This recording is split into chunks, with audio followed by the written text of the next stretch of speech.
মানুষটা ও আমাদের কেউ না, তার সাথে আমাদের রক্তের সম্পর্ক নেই, দলের সম্পর্ক নেই, কোনো সম্পর্ক নেই, কিন্তু তারপর ওই মানুষটা শুধুমাত্র দেশের জন্য, আপনাদের জন্য, আমাদের জন্য তার জীবনটা বিসর্গ করে চলে গেছে। অন্য কোনো কারণে যায়নি, শুধুমাত্র আমাদের জন্য। আমি হাত জোর করে অনুরোধ জানাচ্ছি, আপনারা এই দলাদলির জন্য, এই রাজনৈতিক কর্মকাণ্ড করার জন্য এইভাবে কোনো মায়ের বুক খালি করেন না। আল্লাহর রাস্তায় আমি আপনাদের কাছে দুই হাত ধরে আমি আপনাদের কাছে মিনতি জানাচ্ছি, রাজনৈতিক কোনো ফায়দার জন্য কারো মা বাপের বুকে তো সন্তানকে কাড়িয়ে নিয়েন না, কারোর সন্তানকে পিতৃহারা করে দেন না, কারোর ওয়াইফকে বিধবা করে দিয়েন না।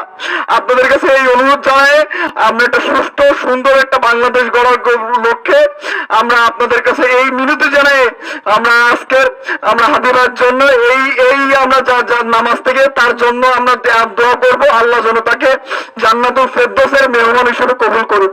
আমিন।